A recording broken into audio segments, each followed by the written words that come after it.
स्वागत है आपका हमारे खास प्रोग्राम में जिसका नाम है इस्लाम धर्म की सच्चाई। जैसा कि पहले भी हम अपने चैनल के माध्यम से सभी धर्मों की सच्चाई दिखा चुके हैं। हमारा उद्देश्य है कि धर्म के नाम पर जो पाखंड फैला हुआ है उसमें लोगों को जागरूकता फैले।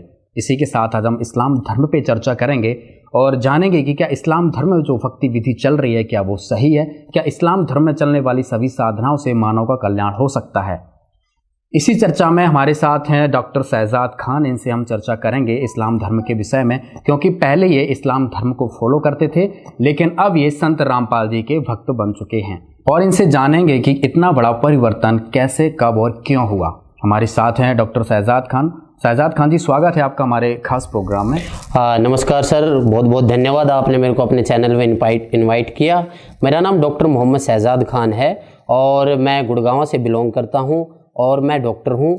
और मैं पहले इस्लाम धर्म की सारी रीति रिवाजों को मानता था, बट अब मैं जो संत रामपाल जी महाराज का शिष्य हूँ और संत रामपाल जी महाराज के द्वारा बताए हुए ज्ञान को आधार बनाकर, उनके बताए हुए भक्ति मार्ग को आधार बनाकर मैं साधना उस खुदा की इबादत कर रहा हूँ। सर, मेरा आपसे पहला सवाल है कि आपने इस्लाम धर्म छोड़ा क्यों? सबसे पहले तो सर मैं आपको ये बताना चाहता हूँ कि मैंने इस्लाम धर्म नहीं छोड़ा। मेरा पिछला जो इंटरव्यू चला था उसमें भी बहुत से कमेंट्स ये आए थे हमारे पास में कि मैंने इस्लाम धर्म को छोड़ दिया। मैंने इस्लाम धर्म को नहीं छोड़ा, मैंने इस्लाम धर्म की जो अंदर चल रही गलत साधना को छोड़ा है। इस्लाम धर्म के अंदर जो बताए गए गलत, जो मुल्ला मौलवी साहब काजियों ने जो हमें गलत रास्ता जो तय कर दे रखा था उसको छोड़ा है। तो सर फिर आपने संत रामपाल जी को ही अपना गुरु क्यों बनाया? भारत में तो करोड़ों गुरु हैं। सर, संत रामपाल जी महाराज को गुरु बनाने का सबसे बड़ा रीजन ये है कि संत रामपाल जी महाराज ही वो बाखबर हैं जिसके बारे में कुरान शरीफ में सूरत फुरकान आयत नंबर 52 से 59 में बताया गया है। संत रामपाल जी महाराज ने ही उस कलाम पाक का सबसे जो गहरा रहस्य ज्ञान था वो सब जनता के सामने दिया, बताया। संत रामपाल जी महाराज ही वो बाखबर है जिन्होंने उस परवरदिगार के बारे में बताया कि वो परवरदिगार कौन है, वो खुदा कौन है, उसको इबादत करने का तरीका क्या है। तो आपको क्या लगता है कि अभी जो इस्लाम धर्म सबसे बड़ा धर्म माना जाता है, दूसरे नंबर का सबसे बड़ा धर्म माना जाता है, क्या वो लोगों को पता नहीं है कि कौन बाखबर है और क्या भक्ति जो चल रही है वो गलत है? एक्चुअली क्या है ना कि सर जो मुस्लिम धर्म के जितने भी समाज के लोग हैं वो अधिकतर क्या थे, पहले अशिक्षित थे। जैसे ये शिक्षा आई है, शिक्षा आने के बाद ही सबको पता चलेगा कि वास्तव में ही संत रामपाल जी महाराज वो बाखबर हैं जिन्होंने कुरान शरीफ के बारे में सच्चा ज्ञान, जो कुरान शरीफ का वो संत रामपाल जी महाराज ने ही बताया है। अभी तक जितने भी मौलवी साहब काजियों ने बच्चा पढ़ने की बजाय बच्चे को मदरसे भेजा जाता था जिसमें अरबी और उर्दू को पढ़ाया जाता था, बट शिक्षा आने से क्या हुआ कि हमें हिंदी और इंग्लिश की भी नॉलेज हुई है। इंग्लिश और हिंदी की नॉलेज होने के बाद ही हमें पता चला कि कुरान शरीफ हमें किस तरफ किसका आदेश दे रही है। कुरान शरीफ बोलने वाला खुदा किस बाखबर के बारे में बता रहा है, उस बाखबर के बारे में वो बोल रहा है कि उसके बारे में उस खुदा के बारे में किसी बाखबर से पूछ कर देखो वास्तव में वो खुदा कौन है, उस खुदा की इबादत करने का तरीका क्या है, उस खुदा को पाने का रास्ता क्या है। जो ये सारी बातें बताएगा वो बाखबर। अब पूरे हिंदू, आपने जैसे क्वेश्चन किया मेरे से कि कितने गुरु हैं यहाँ पर, जितने भी गुरु हैं, चाहे वो पवित्र हिंदू समाज में देख लो, चाहे वो पवित्र मुस्लिम समाज में मौलवी साहबों को देख लो, ईसाई में देख लो, सिख में देख लो, वो क्या करते हैं, कोई ब्रह्मा जी की पूजा बताता है, कोई तीनों देवताओं की पूजा बता देता है, कोई कहता है कि जी मौलवी साहब कहते हैं जी उसकी चद्दर बोल दो, अजमेर साहब वाली जी की चद्दर बोल दो, या किसी और मजार की चद्दर बोल दो। ये ऊट पटांग सिस्टम जो बताए गए, फिर उसके बाद में किसी भी गुरु के पास जाओ वो कहते हैं कि तुम्हारे पिछले जन्म का प्रारब्ध का कर्म है, ये तो तुम्हें भोगना पड़ेगा।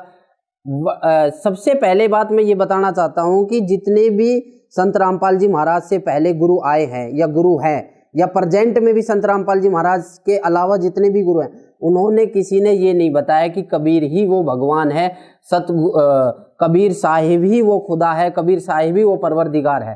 तो सर मैं आपको रोकना चाहूँगा, मुझे आप ये बताइए कि जो कुरान में लिखा है, क्या कुरान में लिखे हुई चीज़ों को इस्लाम फॉलो नहीं कर रहा है क्या? नहीं, कुरान शरीफ में सर कैसे कह सकते हो कुरान सबसे पवित्र धर्म माना जाता है और कुरान के अकॉर्डिंग ही भक्ति की जा रही है, इबादत की जा रही है, तो आप ये कैसे सिद्ध करोगी कुरान में जो लिखा है वो असली अल्लाह की इबादत नहीं है या अल्लाह की इबादत नहीं है? सर, पवित्र पुस्तक जो कुरान शरीफ है, जो इस्लाम धर्म के अंदर नाजिल हुई है और वो पूरी इंसानियत के लिए है। बहुत से मुस्लिम भाई ये कहते हैं कि ये हमारी आसमानी किताब है। ठीक है, आसमानी किताब है, पर आसमानी किताब जब इब्राहीम अलैहिस्सलाम के द्वारा हमारे पैगंबर मोहम्मद सल्लल्लाहु अलैहि वसल्लम पर नाजिल हुई, होने के दौरान उनकी जो बातें हैं वो मोहम्मद सल्लल्लाहु अलैहि वसल्लम के द्वारा उस खुदा ने कुरान शरीफ के द्वारा इंसानियत के लिए इस जहान में दे दी। अब क्वेश्चन ये उठता है कि वास्तव में कुरान शरीफ, कलाम पाक जो है, कुरान मजीद जो है, उसमें लिखा क्या है? कुरान शरीफ के अंदर कहीं भी किसी भी प्रकार की कुर्बानी, कहीं भी किसी भी प्रकार के जानवरों की कुर्बानी का जिक्र नहीं है। कुरान शरीफ के अंदर ये नहीं है कि आप जो है, जो आज के टाइम में मुस्लिम समाज के अंदर चल रहा है, जो मुस्लिम समाज जो आज के टाइम में एक ऑथेंटिक ये बना के चले हैं कि जो चीज़ वो कर रहे हैं वो वाकई में कुरान शरीफ के अंदर लिखा है। अब आने वाले समय में जो भी त्यौहार आ रहे हैं, त्यौहार पे एक त्यौहार बना दिया खीर का, एक त्यौहार बना दिया बकरे का। अब बकरे का जो त्यौहार बनाया है वो कुरान शरीफ के अंदर बताया गया है कि कुरान शरीफ में ये बोला गया, बताया कि मोहम्मद, जैसे मौलवी साहबों की सुनो तो मौलवी साहब तो ये कहते हैं कि हमारी कुरान शरीफ में बोला गया है कि बकरे की कुर्बानी दो। कहीं भी एक आयत में आप ये बता दो, किसी भी आयत के अंदर आप ये बता दो कि कुरान शरीफ के अंदर ये लिखा है कि इस जानवर की कुर्बानी दी जाएगी। सर, कुरान में तो लिखा है ना कि अल्लाह ने दिया है कि इतने जानवर हमने आपके लिए दिए हैं, इतने खुरवाले दिए हैं। तो इस तरह से ही तो कुरान में ये जो जानवरों की जो हत्या, बकरों की या ऊंट की जो बलि दी जाती है, तभी तो लोग कर रहे हैं, नहीं क्यों करेंगे इस पाप को? कुरान शरीफ की जो आयतें हैं उनका तर्जुमा जिस प्रकार से ये तर्जुमाकारों ने किया है, ये तर्जुमा नहीं है। तो मतलब क्या अल्लाह का आदेश नहीं है कि ये बकरे की बलि दो? या अल्लाह ताला, अब वही सर, यही मैं आप लोगों को इस चैनल के माध्यम से सभी मुस्लिम भाइयों को ये बताना चाहता हूँ कि सबसे पहले हमें ये समझने की ज़रूरत है कि वास्तव में हमारी किताब कुरान शरीफ हमें क्या कह रही है। सबसे पहले हमें ये समझने की ज़रूरत है कि वास्तव में वो खुदा कौन है जिसके बारे में कुरान शरीफ को बोलने वाला खुदा ये कह रहा है कि जिसने आसमान और जो कुछ ज़मीन इसके दरमियान है, इसको 6 दिन में बनाया और 7वें दिन तख्त पर जा विराजा। उस खुदा के बारे में, उस परवरदिगार के बारे में किसी बाखबर से पूछ कर देखो। यदि कुरान शरीफ को बोलने वाला ही खुदा वो स्वयं वो परवरदिगार है तो वो किसी बाखबर की तरफ संकेत नहीं करता। मतलब यहाँ पे मैं आपको रोकना चाहूंगा, क्या कुरान का ज्ञान दाता जिसने कुरान बोली है वो अल्लाह नहीं है? अगर कुरान शरीफ के ज्ञानदाता को ही आप अल्लाह समझते हो, या जिस तरह मुसलमान भाई ये कहते हैं कि पवित्र जो कुरान मजीद है ये खुदा की जुबान है या खुदा का बोला हुआ ज्ञान है, तो वो खुदा ये भी तो कह सकता है कि भाई वो बाखबर मैं हूँ, या मोहम्मद वो ए मोहम्मद जिसने आसमान और ज़मीन जो कुछ इसके दरमियान है उसको बनाया, वो खुदा मैं हूँ। उसको बोलने में क्या दिक्कत थी? ये वो डायरेक्शन क्यों दे रहे हैं कि जी भाई उस बाखबर से पूछ कर देखो? तो इससे क्या साबित होता है? इससे यही साबित होता है कि कुरान शरीफ को बोलने वाला खुदा वो कभी भी अपने आप को वो परवरदिगार, वो खुदा का दर्जा नहीं दे रहा। जिसके लिए मुस्लिम भाइयों को बस इतना ही समझने की देर है कि वास्तव में वो खुदा कौन है। वो खुदा कबीर है जो कि बाखबर संत रामपाल जी महाराज ने इस पृथ्वी पर आके और ये कुरान शरीफ का गहरा ज्ञान हम सभी मुस्लिम भाइयों के सामने रखा। सर, जिस तरह से आप बात कर रहे हो कि कुरान का ज्ञानदाता अल्लाह नहीं है और अल्लाह कोई और है, तो आपको क्या लगता है इस तरह से विवाद नहीं होगा कि जो इस्लाम धर्म है, इतने बड़े बड़े मौलवी हैं, मोहम्मद जी हुए हैं, इतने जो आपके पैगंबर वगैरह, उनको ज्ञान नहीं था कि कुरान का ज्ञानदाता अल्लाह नहीं है? सबसे पहली बात तो ये है कि एक बहुत सी छोटी सिंपल है कि कभी भी किसी भी मुस्लिम समाज के ज्ञान के बारे में यदि कोई सच्चाई बताने की जरूरत करे तो उस पर बवाल बहुत जल्दी खड़ा हो जाता है। मैं ये नहीं कहता कि मेरी बातों से आप बवाल पैदा करो, मैं सिर्फ ये कहता हूं कि कुरान शरीफ को बोलने वाला खुदा क्या कह रहा है।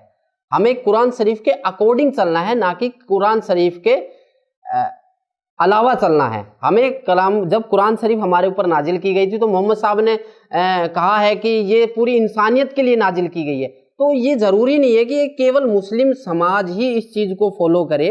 ये हर कोई धर्म के बंदे इस चीज को फॉलो कर सकते हैं कि वास्तव में वो खुदा कौन है। सबसे पहले हमें ये पता लगाना है कि खुदा कौन है। खुदा एज ए मिसाल के तौर पे मैं बताना चाहता हूं कि बहुत से मुसलमान ये कहते हैं कि हम कुरान शरीफ के अलावा किसी और किताब को नहीं मानेंगे या किसी और किताब के ज्ञान को नहीं सुनेंगे। जैसे पवित्र गीता जी, चारों वेद, ये शास्त्र जितने भी हैं, मुस्लिम समाज के जितने भी मौलवी हैं या जो भी एक पर्सन है, वो ये कहता है कि नहीं, ये हमारे धर्म की किताब नहीं, हम इनको नहीं पढ़ेंगे। मेरे भाई, मैं सिर्फ इतना बताना चाहता हूँ कि खुदा, वो कबीर खुदा जो है, एक मिसाल के तौर पर एक सर्टिफिकेट है, और वो सर्टिफिकेट के लिए आपको सारे सब्जेक्ट को पास करना पड़ेगा, तभी जाके आपको वो सर्टिफिकेट मिलेगा।